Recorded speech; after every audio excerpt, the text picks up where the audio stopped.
નમસ્કાર મિત્રો, સ્વાગત છે આપનું નાની સ્ક્રીનમાં મોટા સમાચારની દુનિયામાં એટલે કે તાતની વાત યુટ્યુબ ચેનલમાં। મિત્રો, આ ચેનલમાં તમને મળશે આજના મુખ્ય સમાચાર, ગુજરાતની તમામ મહત્વપૂર્ણ ઘટનાઓ, રાજકારણ, ક્રાઇમ, સરકારી નિર્ણયો, બિઝનેસ અપડેટ્સ અને સામાજિક મુદ્દાઓ પર સંતુલિત અને સ્પષ્ટ અને સીધી વાત।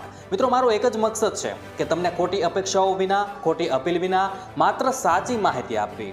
જો તમારે ગુજરાતની પળે પળના સમાચાર જાણવા હોય તો આ ચેનલને સબસ્ક્રાઇબ કરો, બેલ આઇકન ઓન કરો, લાઈક કરો અને તાતની વાત યુટ્યુબ ચેનલ સાથે જોડાઈ જાઓ। આવો શરૂ કરીએ આજની વાત। તો મિત્રો, વાત કરીએ આજના સૌથી પહેલા સમાચારને લઈને। તો રાજ્ય સરકારે લીધો આ મહત્વનો નિર્ણય। મિત્રો, લાંબા સમયથી ચાલી રહેલી માંગ બાદ ગુજરાત સરકારે મહેસૂલી તલાટી અને તલાટી કમ મંત્રીના જોબ ચાર્ટ અલગ કરવાનો નિર્ણય લીધો છે। નવા જોબ ચાર્ટ મુજબ મહેસૂલ તલાટી જમીન મહેસૂલ, જમીન રેકોર્ડ, સરકારી જમીન, ગૌચર, ખાણ ખનીજ અને દબાણ સંબંધિત કામગીરી સંભાળશે, જ્યારે તલાટી પંચાયત વિકાસ કાર્યો, સરકારી યોજનાઓનું અમલીકરણ, જન્મ મરણના દાખલા, પ્રમાણપત્રો, પાણી, સ્વચ્છતા, દીવાબત્તી અને ગ્રામ વિકાસ સહિતની કામગીરી કરશે। ત્યારબાદ મિત્રો, મહત્વના સમાચાર વિશે આગળ વાત કરીએ તો હવે આ લોકોને નહીં મળે પેટ્રોલ ડીઝલ।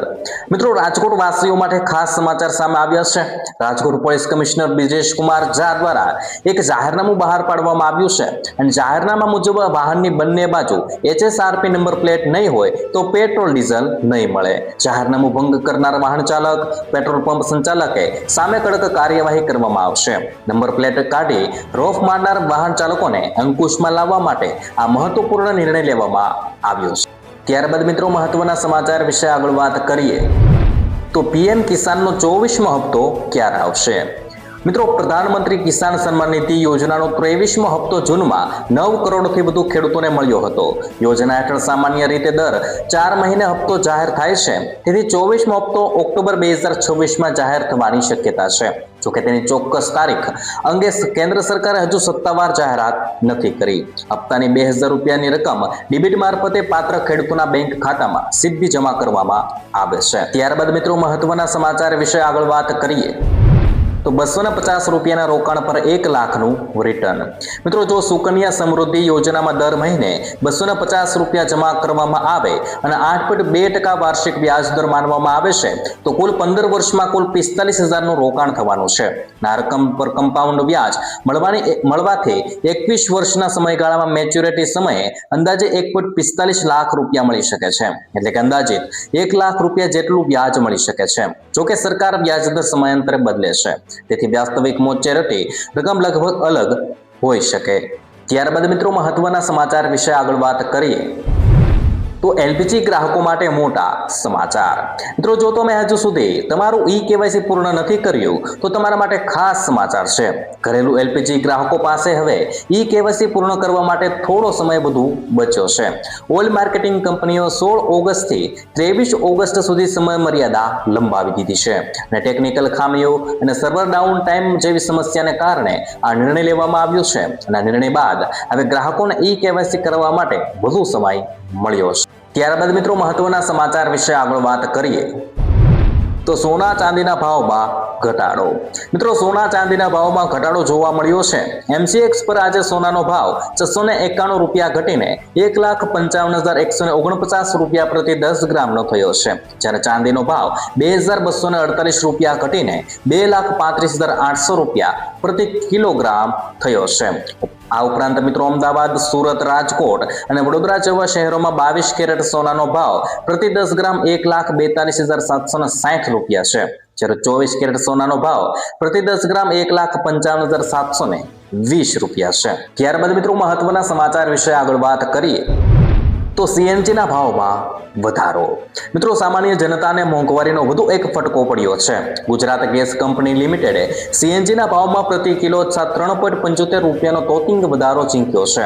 આ વધારા સાથે ભાવ 85.1 રૂપિયાથી વધીને 88.74 રૂપિયા પ્રતિ કિલો પર પહોંચી ગયો છે અને CNGના ભાવ સોમવારે રાત્રે 12 વાગ્યા બાદ અમલમાં આવી ગયા છે અને ભાવ વધતા લાખો ઓટો રિક્ષા ચાલકો અને વાહન માલિકોના માસિક બજેટ પર સીધો બોજ પડ્યો છે। ત્યારબાદ મિત્રો, મહત્વના સમાચાર વિશે આગળ વાત કરીએ તો બીએલઓ અને સુપરવાઇઝર માટે મોટા સમાચાર.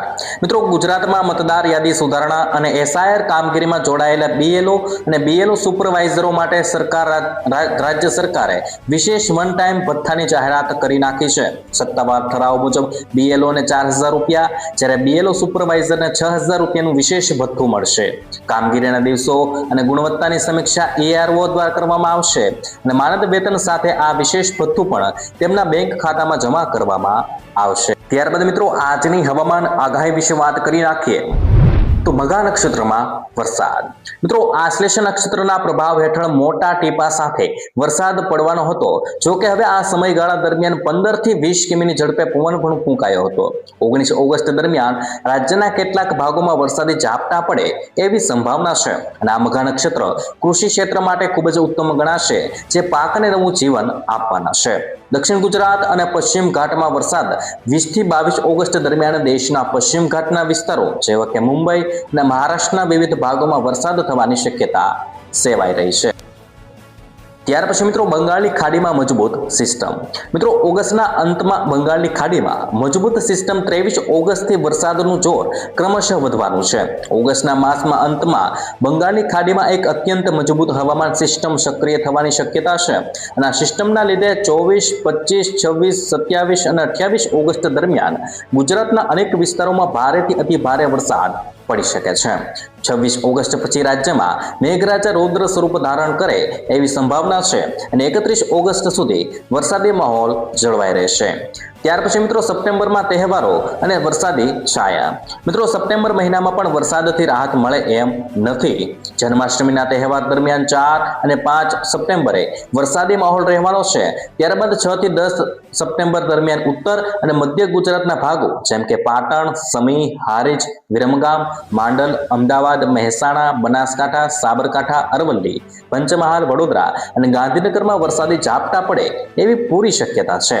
આ ઉપરાંત 8 થી 15 સપ્ટેમ્બર વચ્ચે પર્યુષણ પર્વ અને 12 સપ્ટેમ્બરના રોજ ગણેશ ચતુર્થી નિમિત્તે પણ અંબાજીના ડુંગરાળ વિસ્તારો સહિત સમગ્ર રાજ્યમાં ભારે વરસાદ પડી શકે છે. ત્યાર પછી મિત્રો, નવરાત્રીમાં પણ વરસાદની આગાહી કરી નાખવામાં આવી છે. 19 સપ્ટેમ્બરથી દરિયામાં હલચલ વધશે અને પવનની ગતિમાં નોંધપાત્ર વધારો થવાનો છે, જેનાથી વરસાદનું પ્રમાણ ફરી વધી શકે છે. અને ઓક્ટોબર મહિનાની વાત કરીએ તો 11 થી 20 ઓક્ટોબર દરમિયાન વરસાદી ઝાપટા પડવાની શક્યતા છે. આ જ સમયગાળા દરમિયાન નવરાત્રીનો તહેવાર આવતો હોવાથી ખેલૈયાઓ અને આયોજકો માટે વરસાદ ચિંતાનો વિષય બની શકે.